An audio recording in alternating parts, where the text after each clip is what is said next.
guys having a great afternoon. I'm just get straight to the reading. I'm a little bit tired, and I got a little things that I got going on, but we here, and we gonna try to get through this.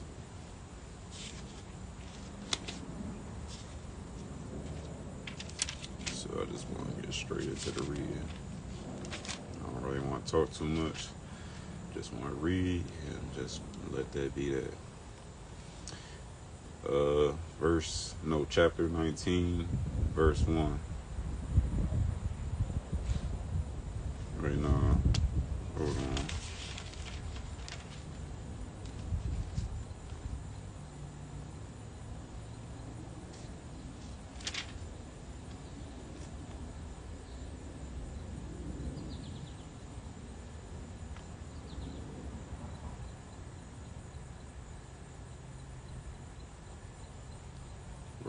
Hold on.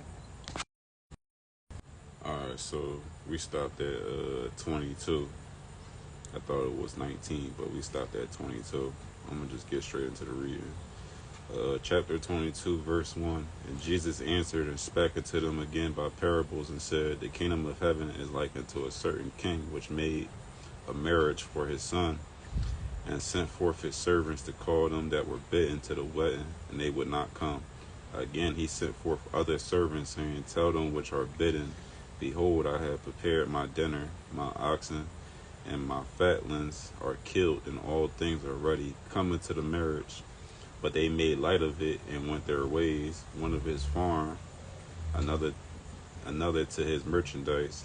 And the remnant took his servants, and entreated them spitefully, and slew them. But when the king heard thereof, he was wroth, and he sent forth his armies, and destroyed those murderers, and burnt up their city. Then saith he to his servants, The wedding is ready, but they that which were bidden were not ready. Go ye therefore into the highways, and as many as ye shall find, bid to the marriage. So those servants went out into the highways, and gathered together all as many as they found, both bad and good, and the wedding was furnished with guests. And the king came in to see the guests. He saw there a man which had not on a wedding garment, and he saith unto him, Friend, how camest thou in hither, not having a wedding garment? And he was speechless. Then said the king to the servants, Bind him hand and foot, and take him away, and cast him into outer darkness. There shall be weeping and gnashing of teeth, for many are called, but few are chosen. Then went the Pharisees, and took counsel how they might entangle him in his talk. And they sent out unto him their disciples with the Herodians, saying, Master, we know that thou art true, and teachest the way of God in truth, neither carest thou for any man, for thou regardest not the person of men. Tell us therefore, what thinkest thou? Is it lawful to give tribute unto Caesar or not? But Jesus perceived their wickedness, and said, Why tempt ye me, you hypocrites? Shew me the tribute money. And they brought unto him a penny. And he saith unto them, Who is this image and superscription? And they say unto him, Caesar's. Then saith he unto them, Render therefore unto Caesar the things which are Caesar's, and unto God the things that are God's. When they had heard these words, they marveled, and left him, and went their way. The same day came to him the Sadducees, which say that there is no resurrection, and asked him, saying, Master, Moses said, If a man die having no children, his brother shall marry his wife, and raise up seed unto his brother. Now there were with us 7 brethren, and the first, when he had married a wife, deceased, and having no issue, left his wife unto his brother. Likewise the second also, and the third unto the 7th. And last of all the women died also. Therefore in the resurrection, whose wife shall she be of the 7th? For they all had her. Jesus answered and said unto them, Ye do err, not knowing the scriptures, nor the power of God. For in the resurrection they neither marry nor are given in marriage, but are as the angels of God in heaven. But as touching the resurrection of the dead, have ye not read that which was spoken unto you by God, saying, I am the God of Abraham, and the God of Isaac, and the God of Jacob? God is not the God of the dead, but of the living. And when the multitude heard this, they were astonished at his doctrine. But when the Pharisees had heard that he had put the Sadducees to silence, they were gathered together. Then one of them, which was a lawyer, asked him a question, tempting him, and saying, Master, which is the greatest commandment in the law? Jesus said unto him, Thou shalt love the Lord thy God with all thy heart, and with all thy soul, and with all thy mind. This is the first and great commandment, and the second is like unto it. Thou shalt love thy neighbor as thyself. On these two commandments hang all the law and the prophets. While the Pharisees were gathered together, Jesus asked them, saying, What think ye of Christ? Whose son is he? They say unto him, The son of David.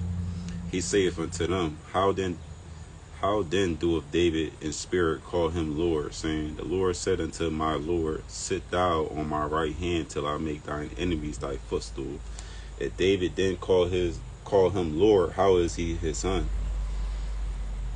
And no man was able to answer him a word, neither durst any man from that day forth ask him any more questions.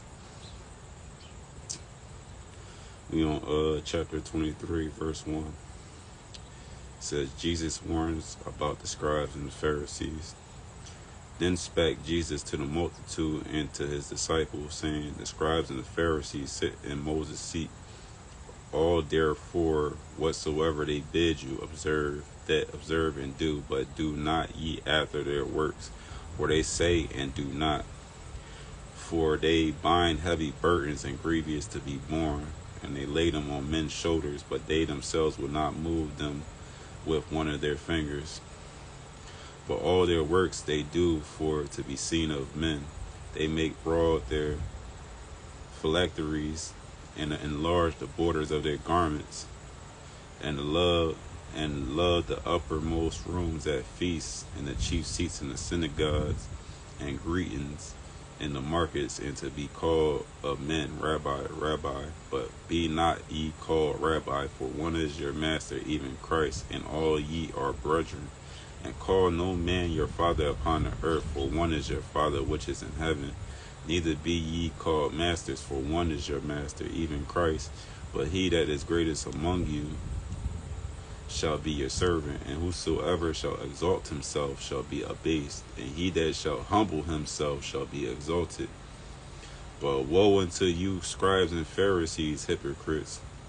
For ye shut up the kingdom of heaven against men, for ye neither go in yourselves, neither suffer ye them that are entering to go in. Woe unto you, scribes and Pharisees, hypocrites! For ye devour widows' houses, and for a pretense make long prayer. Therefore ye shall receive the greater damnation.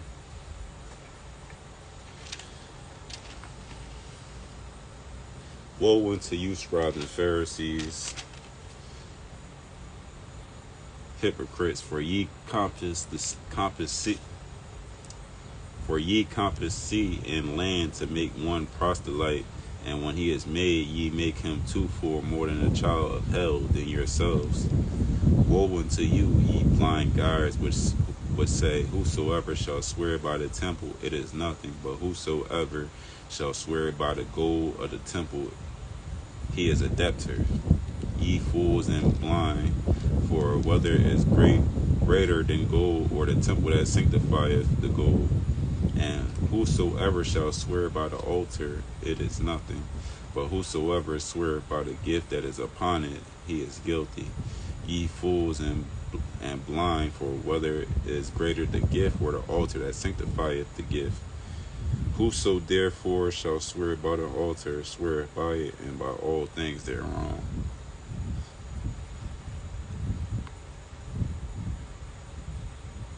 And whosoever shall swear by the temple, sweareth by it, and by him that dwelleth therein.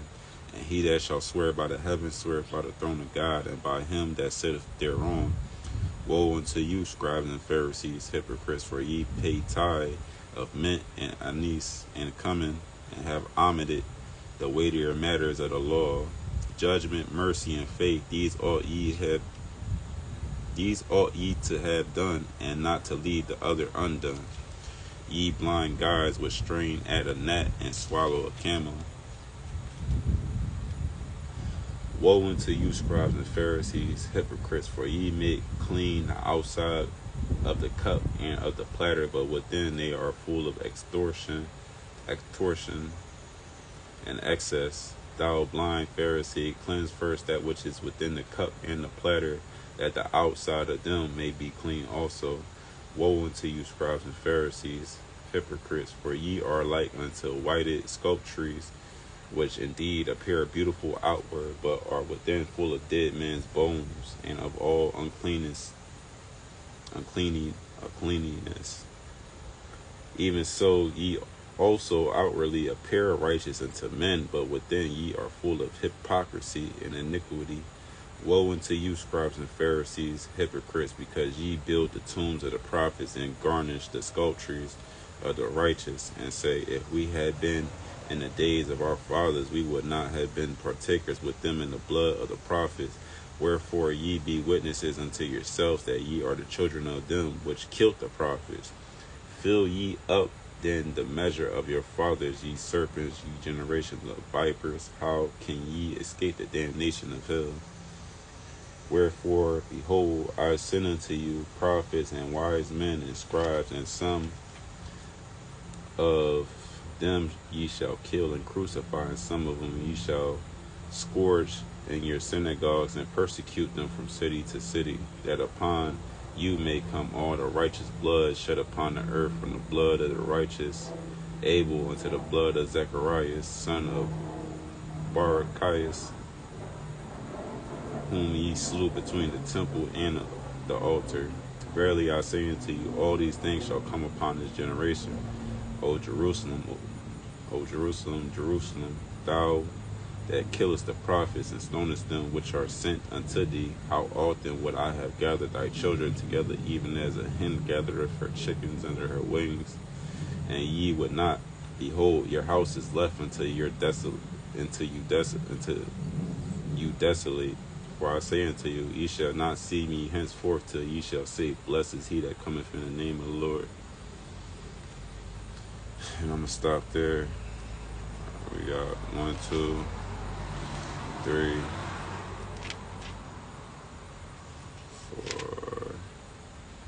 4, 5. We got 5 more chapters of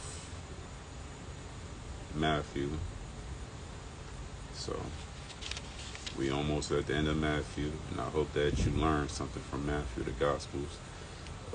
What I take away from the chapters that I read today is basically, I'm saying, don't be a hypocrite. If you following something, if you're trying to tell somebody about a certain thing, or try to preach to them about a certain thing, you should be doing that thing that you're preaching of.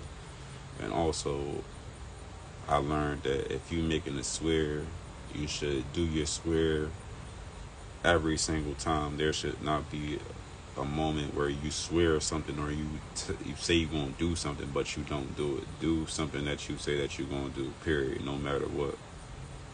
And with that being said, I think I'm going to just get off today. I feel like I might come back on later. I'm not sure yet, but I need to go handle some things. So I hope everybody enjoy the rest of their day. Shalom, shalom. Grace and peace. May the spirit of the Lord be with y'all. Shalom.